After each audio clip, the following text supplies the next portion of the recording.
ನಮಸ್ಕಾರ ಸ್ನೇಹಿತರೆ, Kannada jobs corner YouTube ಚಾನೆಲ್ಗೆ ಎಲ್ಲರಿಗೂ ಸ್ವಾಗತ. ಕೆಎಸ್ಆರ್ ಎಲ್ಪಿಎಸ್ ನಲ್ಲಿ ವಿವಿಧ ಹುದ್ದೆಗಳ ನೇಮಕಾತಿಗೆ ಸಂಬಂಧಪಟ್ಟಂತೆ ಅರ್ಜಿಗಳನ್ನು ಆಹ್ವಾನಿಸಲಾಗಿರುವಂತದ್ದು. ಇನ್ನು ಯಾವ್ಯಾವ ಹುದ್ದೆಗಳಿವೆ, ಎಷ್ಟೆಷ್ಟು ಹುದ್ದೆಗಳು ಖಾಲಿ ಇರುವಂತದ್ದು, ಏಜ್ ಲಿಮಿಟ್, ಎಜುಕೇಶನಲ್ ಕ್ವಾಲಿಫಿಕೇಶನ್ ಹಾಗೂ ಸೆಲೆಕ್ಷನ್ ಪ್ರೊಸೀಜರ್ ಬಗ್ಗೆ ಈ ಒಂದು ವಿಡಿಯೋದಲ್ಲಿ ಮುಂದೆ ನೋಡ್ತಾ ಹೋಗೋಣ. ನಮ್ಮ ಚಾನೆಲ್ ಅನ್ನು ಯಾರಾದರೂ ಹೊಸದಾಗಿ ನೋಡ್ತಾ ಇದ್ರೆ ಸಬ್ಸ್ಕ್ರೈಬ್ ಮಾಡಿ ಹಾಗೂ ಪಕ್ಕದಲ್ಲೇ ಇರುವಂತಹ ಬೆಲ್ ಬಟನ್ ಅನ್ನು ಕ್ಲಿಕ್ ಮಾಡಿ. ಕೆಎಸ್ಆರ್ ಎಲ್ಪಿಎಸ್ ನಲ್ಲಿ district manager, office assistant, block manager ಹಾಗೂ ಕ್ಲಸ್ಟರ್ ಸೂಪರ್ವೈಸರ್ ಹುದ್ದೆಗಳ ಒಂದು ನೇಮಕಾತಿಗೆ ಸಂಬಂಧಪಟ್ಟಂತೆ ಅರ್ಜಿಗಳನ್ನು ಆಹ್ವಾನಿಸಲಾಗಿರುವಂತದ್ದು. ಇನ್ನು ಈ ಎಲ್ಲ ಹುದ್ದೆಗಳು ಕೋಲಾರ ಜಿಲ್ಲೆಯಲ್ಲಿ ಖಾಲಿ ಇರುವಂತದ್ದು ಹಾಗೂ ಈ ಎಲ್ಲ ಹುದ್ದೆಗಳಿಗೆ ಅಭ್ಯರ್ಥಿಗಳು ಜನವರಿ 30ರ ಒಳಗೆ ಅರ್ಜಿಯನ್ನ ಸಲ್ಲಿಸಬೇಕಾಗಿರುವಂತದ್ದು. ಇನ್ನು ಈ ಒಂದು ಹುದ್ದೆಗಳಿಗೆ ಸಂಬಂಧಪಟ್ಟಂತೆ ನೋಡ್ತಾ ಹೋಗೋದಾದ್ರೆ, ಮೊದಲನೆಯದಾಗಿ district manager, social mobilisation and social development. ಈ ಒಂದು ಹುದ್ದೆಗಳಿಗೆ ನೋಡ್ತಾ ಹೋಗೋದಾದ್ರೆ ಒಟ್ಟು ಒಂದು ಹುದ್ದೆ ಖಾಲಿ ಇರುವಂತದ್ದು. ಕೋಲಾರ ಜಿಲ್ಲೆಯಲ್ಲಿ ಈ ಒಂದು ಹುದ್ದೆಗಳು ಖಾಲಿ ಇದೆ.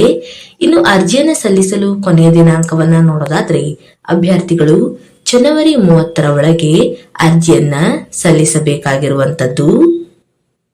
ಇನ್ನು ಎಜುಕೇಶನಲ್ ಕ್ವಾಲಿಫಿಕೇಶನ್ ಬಗ್ಗೆ ನೋಡ್ತಾ ಹೋಗೋದಾದ್ರೆ ಪೋಸ್ಟ್ ಗ್ರಾಜುಯೇಷನ್ ಅನ್ನ ಮಾಡಿರುವಂತಹ ಅಭ್ಯರ್ಥಿಗಳು ಅರ್ಜಿಯನ್ನ ಸಲ್ಲಿಸಬಹುದಾಗಿರುವಂತದ್ದು. Social science, rural development, MSW, MBA, agricultural science ವಿಭಾಗದಲ್ಲಿ ಪೋಸ್ಟ್ ಗ್ರಾಜುಯೇಷನ್ ಅನ್ನ ಮುಗಿಸಿರುವಂತಹ ಅಭ್ಯರ್ಥಿಗಳು ಅರ್ಜಿಯನ್ನ ಸಲ್ಲಿಸಬಹುದಾಗಿರುವಂತದ್ದು. ಹಾಗೂ ಅಭ್ಯರ್ಥಿಗಳು ಕನಿಷ್ಠ 5 ವರ್ಷಗಳ ಕಾಲ ಸಂಬಂಧಪಟ್ಟಂತಹ ಕ್ಷೇತ್ರದಲ್ಲಿ ಎಕ್ಸ್ಪೀರಿಯನ್ಸ್ ಅನ್ನ ಹೊಂದಿರಬೇಕು.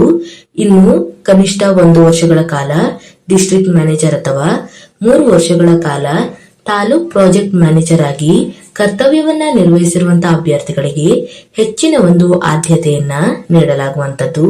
ಹಾಗೂ ಕನ್ನಡ ಮತ್ತು ಇಂಗ್ಲಿಷ್ ನ ನಾಲೆಜ್ ಅನ್ನ ಹೊಂದಿರಬೇಕು ಹಾಗೂ ಕಂಪ್ಯೂಟರ್ ನಾಲೆಜ್ ಅನ್ನು ಹೊಂದಿರಬೇಕಾಗಿರುತ್ತದೆ. ಇನ್ನು ಏಜ್ ಲಿಮಿಟ್ ಬಗ್ಗೆ ನೋಡೋದಾದ್ರೆ ಗರಿಷ್ಠ 45 ವರ್ಷದ ಒಳಗಿನ ಎಲ್ಲ ಅಭ್ಯರ್ಥಿಗಳು ಅರ್ಜಿಯನ್ನ ಸಲ್ಲಿಸಬಹುದಾಗಿರುವಂತದ್ದು. ಇನ್ನು ಎರಡನೇದಾಗಿ ಆಫೀಸ್ ಅಸಿಸ್ಟೆಂಟ್. ಈ ಒಂದು ಹುದ್ದೆಗಳಿಗೆ ನೋಡ್ತಾ ಹೋಗೋದಾದ್ರೆ ಯಾವುದೇ ಪದವಿಯನ್ನ ಮುಗಿಸಿರುವಂತಹ ಅಭ್ಯರ್ಥಿಗಳು ಅರ್ಜಿಯನ್ನು ಸಲ್ಲಿಸಬಹುದಾಗಿರುವಂತದ್ದು. ಹಾಗೂ ಅಭ್ಯರ್ಥಿಗಳು ಕನಿಷ್ಠ 3 ವರ್ಷಗಳ ಕಾಲ ಸಂಬಂಧಪಟ್ಟಂತಹ ಕ್ಷೇತ್ರದಲ್ಲಿ ಎಕ್ಸ್ಪೀರಿಯನ್ಸ್ ಅನ್ನ ಹೊಂದಿರಬೇಕು. ಇನ್ನು ಅರ್ಜಿಯನ್ನ ಸಲ್ಲಿಸಲು ಕೊನೆಯ ದಿನಾಂಕವನ್ನ ನೋಡೋದಾದ್ರೆ ಅಭ್ಯರ್ಥಿಗಳು ಜನವರಿ 30ರ ಒಳಗೆ ಅರ್ಜಿಯನ್ನ ಸಲ್ಲಿಸಬೇಕು. ಇನ್ನು ಮೂರನೇದಾಗಿ ಬ್ಲಾಕ್ ಮ್ಯಾನೇಜರ್. ಈ ಒಂದು ಹುದ್ದೆಗಳಿಗೆ ನೋಡ್ತಾ ಹೋಗೋದಾದ್ರೆ MSc ಅಗ್ರಿಯನ್ನ ಮಾಡಿರುವಂತಹ ಅಭ್ಯರ್ಥಿಗಳು ಅರ್ಜಿಯನ್ನು ಸಲ್ಲಿಸಬಹುದಾಗಿರುವಂತದ್ದು. ಮತ್ತು ಅಭ್ಯರ್ಥಿಗಳು allied science of farm sector ನಲ್ಲಿ ಕನಿಷ್ಠ 1 ವರ್ಷಗಳ ಕಾಲ ಎಕ್ಸ್ಪೀರಿಯನ್ಸ್ ಅನ್ನ ಹೊಂದಿರಬೇಕು. ಅಥವಾ BSc ಅಗ್ರಿಯನ್ನ ಮಾಡಿರುವಂತಹ ಅಭ್ಯರ್ಥಿಗಳು ಅರ್ಜಿಯನ್ನು ಸಲ್ಲಿಸಬಹುದಾಗಿರುವಂತದ್ದು. ಇನ್ನು ಅಭ್ಯರ್ಥಿಗಳು allied science of farm sector ನಲ್ಲಿ ಕನಿಷ್ಠ 3 ವರ್ಷಗಳ ಕಾಲ ಎಕ್ಸ್ಪೀರಿಯನ್ಸ್ ಅನ್ನ ಹೊಂದಿರಬೇಕು. ಅಥವಾ ಯಾವುದೇ ಮಾಸ್ಟರ್ ಡಿಗ್ರಿಯನ್ನ ಮಾಡಿರುವಂತಹ ಅಭ್ಯರ್ಥಿಗಳು ಸಹ ಅರ್ಜಿಯನ್ನ ಸಲ್ಲಿಸಬಹುದಾಗಿರುವಂತದ್ದು. ಇನ್ನು ಅಭ್ಯರ್ಥಿಗಳು ಫಾರ್ಮ್ ಸೆಕ್ಟರ್ ನಲ್ಲಿ ಕನಿಷ್ಠ 5 ವರ್ಷಗಳ ಕಾಲ ಎಕ್ಸ್ಪೀರಿಯನ್ಸ್ ಅನ್ನ ಹೊಂದಿರಬೇಕು. ಇನ್ನು ಕೊನೆಯ ದಿನಾಂಕವನ್ನ ನೋಡೋದಾದ್ರೆ ಅಭ್ಯರ್ಥಿಗಳು ಜನವರಿ 30ರ ಒಳಗೆ ಅರ್ಜಿಯನ್ನ ಸಲ್ಲಿಸಬೇಕಾಗಿರುವಂತದ್ದು. ಹೀಗೆಯೇ ಇನ್ನುಳಿದಂತಹ ಹುದ್ದೆಗಳಿಗೂ ಸಹ ಇಲ್ಲಿ ನೋಟಿಫಿಕೇಶನ್ ನಲ್ಲಿ ಎಲ್ಲಾ ಮಾಹಿತಿಯನ್ನ ಡೀಟೇಲ್ ಆಗಿ ನೀಡಿರುವಂತದ್ದು.